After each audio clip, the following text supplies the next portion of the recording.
আজকে তোমাদেরকে একজনের সাথে পরিচয় করাই দিব। আগেও যদিও তোমরা কম বেশি তাকে দেখেছো বা চিনো অল্প অল্প, তারপরও আজকে ডিটেলস তোমাদেরকে বলবো তার বিষয়ে। এই যে উনি হচ্ছে তিনি যার সাথে তোমাদের পরিচয় করে দিব।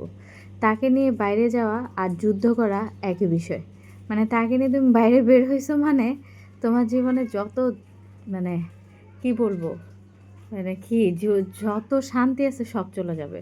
বিষয়টা হচ্ছে এরকম, তুমি তাকে যতই সোনা বাবা আব্বা টাব্বা বলে বাসা থেকে বুঝাও, সে সব বুঝবে। বাসায় বসে বললে মনে হবে যে সে সব বুঝতেছে, সে আর এগুলো করবে না।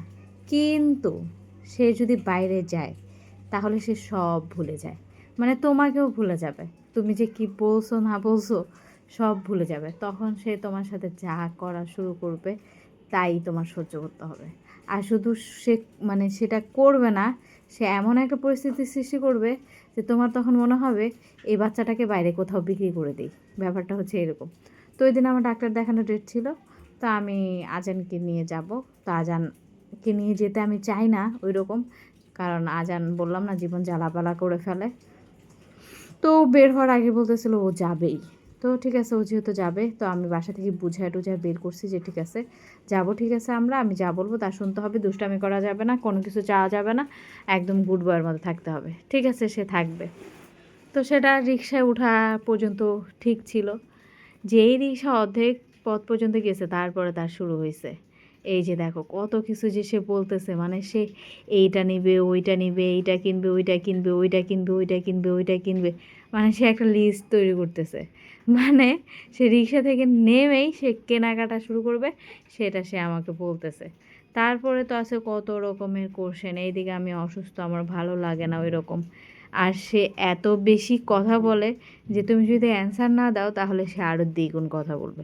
তো প্রত্যেকটা জিনিসেরই অ্যান্সার দিতে হয়। তো কি যেতে যেতে আমরা আনসার ক্যাম্পের এদিক দিয়ে ঢুকছিলাম, এই জায়গাটা অন্ধকার ছিল। তো ওইটা নিয়েও কোশ্চেন করতেছে, অন্ধকার কেন, অন্ধকারের ভিতরে আকাশ দেখা যায় না কেন, আকাশের উপরে আলো নাই কেন, মানে কত রকমের যে কোশ্চেন, মানে বলে শেষ হবে না। তারপরে একটা চানাচুর নিয়ে উঠছে, এই চানাচুরটা সে একটা করে মনে হয় খাইতেছে। ওর খাবার অবস্থা দেখলে তোমরা হতাশ হয়ে পড়ে অজ্ঞানও হয়ে যেতে পারো, কারণ ও এত স্লো। ও ভাষায় ভাত খাইতে 3 ঘন্টা 4 ঘন্টা টাইম লাগে এমন। যদিও বাইরের খাবার খেতে তার কোনো টাইম লাগে না, তবে সে বাইরে মানে অনেক অনেক অনেক বিরক্ত করে। মানে এত বড় বাচ্চা, তো ও এত বেশি বিরক্ত করে যে তোমরা মানে একদম পাগল হয়ে যাবা। তো এই যে রিক্সা থেকে নামছি, নামার পরে এই যে দেখবা এখন অভিনয়, মানে ও যে কি করবে, যে নেমে ও বলতেছে আমি ওই বেলুনটা কিনবো, আমাকে ওই বেলুনটা কিনে দাও। এখন এই যে দেখো বলতেছে কিনে দাও, নাহলে আমি এখান থেকে যাবো না। এখন বলো, আর বাচ্চারা যখন এরকম জেদ করে তখন 1 টাকার জিনিস 50 টাকা করে ফেলে। আর ও এমন জেদ করে, ওই যে এখন বলতেছে আমি যাবো না, আমি যাবো না, আমাকে ওটা কিনে দাও। মানে এখনও এই যে শুরু করছে, এখন আর থামবেই না, এখনও বিরক্ত করতেই থাকবে। এখনও যেটা দেখতেছে সেটাই।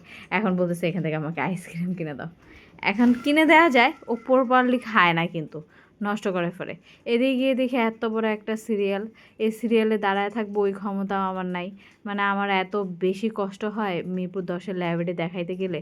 ওদের একটা মাত্র লিফট, আর এত বেশি মানে সিরিয়াল হয় সন্ধ্যার পরে, যা বলার বাইরে। এইখানে আবার আরেক ঝামেলা, এখানে সিরিয়ালে দাঁড়াইছি, ও কফি শপ দেখে এখন ও কফি খাবে। আসলে ও সব কিছু খেতে চায়, কিন্তু দিলে দেখবা ও কিছুই খায় না, নষ্ট করে ফেলে। এই জন্য আসলে আমার দিতেও ইচ্ছা করে না। বাচ্চারা চাইলে বাচ্চাদেরকে দিব, খাবে, এইটাই স্বাভাবিক। কিন্তু ও এত বেশি দুষ্টু মানে করে, আর এত বেশি খাবার নষ্ট করে, সব কিছু নষ্ট করে। একটা খেলনা কিনে দিলেই দেখবা সাথে সাথেই ভেঙে ফেলছে, শেষ। ওইটা মনে করে শেষ। তারপর আমি এদিকে বসেছিলাম, কারণ আমি বললাম না আমার দাঁড়ায় থাকার ক্ষমতা নেই। এইখানে বসে আবার তার আরও কত কোশ্চেন, আচ্ছা আমরা কি ডাক্তার, আমরা এখানে বসে আছি কেন, সবাই তো সিরিয়াল ধরে আসছে, চলো আমরা সিরিয়াল ধরি। তো এইখানে আবার তার কত রকমের উত্তর দিতে হয়েছে। তো সব কিছু শেষে আমরা এই যে উপরে আসলাম, এখন আমরা বসছি। আমার সিরিয়াল ছিল, তো আমার যেহেতু লিফটের জন্য ওয়েট করতে হয়েছে, তো আরেকজন ঢুকছে। এদিকে সে আবার তো যতবার যাবে ততবার হচ্ছে তার ওয়েট দেখবে, তার ওজন কতটুকু আছে। সে গিয়ে ময়লার ঝুড়িতে হাত দিবে, সে গিয়ে পানি নিবে বারবার, সে ওয়াশরুমে যাবে, তার হ্যান্ড ওয়াশ করবে। মানে আর যে কি পরিমাণে দুষ্টামি, মানে ওই যে দেখো। দেখো, তুমি তাকে ধরে বেঁধেও রাখতে পারবা না, মানে কোনো রকম আর হাতে দেখছো ওই যে দেখো অলরেডি হাতে তার কিন্তু তার অস্ত্র নিয়ে এসেছে। এখানে আবার কে জানি কি রাখছে, এটা আবারও দেখতেছে যেটার ভিতরে কি, এটা কাদের, এটা কি আমাদের নাকি। এখন আবার তার শুরু হয়েছে সে প্রেশার মাপবে। এখন প্রেশার মাপবে, ছোটো মানুষের কী সে প্রেশার মাপবে বলো তো? ওজন না হয় মাপায়, প্রেশার কি আর মাপানো যায়? তা আমি বলছি না, তুমি ছোটো বাচ্চা মানুষ, তোমার প্রেশার মাপতে হবে না। এখানে সে 2টা পানির পট নিয়ে আসছে, পানি খাওয়ার অল টাইম না, on time, sorry, one time jar নিয়ে আসছে। দইটা দিয়ে তো সে পানি একটু পরপর নিচ্ছে, ফালাচ্ছে, খাচ্ছে, আমাকে এনে দিচ্ছে, আমাকে জোর করে খাওয়াচ্ছে। তারপর ডক্টর দেখানো শেষে আমরা রওনা দিলাম বাসার দিকে। এখন তো সে খুবই রাগ করতেছে, তার দিকে ফোন দেখতেই দিচ্ছে না। কারণ সে মানে বের হওয়ার পরে সে এত বড় একটা খেলনা চাইছে, স্লিপার। ওই যে স্কুলে থাকে না স্লিপারগুলো, ওই স্লিপার ওকে কিনে দিতে। এখন স্লিপার কেন কিনে দেই না, রাগের মানে এত বেশি রাগ করছে, সে রিক্সায় উঠে ঘুমায় যাবে। তার ব্যাপারটা হচ্ছে এরকম যে সে এখন এখানে ঘুমায় যাবে, সে আর কোনো কথা বলবে না, মানে সে খুবই রাগ করছে, সে খুবই বিরক্ত। ওই যে চেহারা দেখলেই তো তোমরা বুঝতে পারছো, সে প্রচুর পরিমাণে বিরক্ত। সে কেন ওই স্লিপারটা কিনতে পারলো না। তারপরে কি একটা আইসক্রিম কিনে দিলাম, এখন সে আইসক্রিমটা পেয়ে খুশি, এখন সে আইসক্রিমটা খাচ্ছে। কিন্তু এই আইসক্রিম খেতে গিয়েও শার্ট, হাত, মুখ সব মাখায় ফেলছে। মানে এই এই হচ্ছে কাণ্ড। আর এই হচ্ছে আমাদের আজানের গল্প।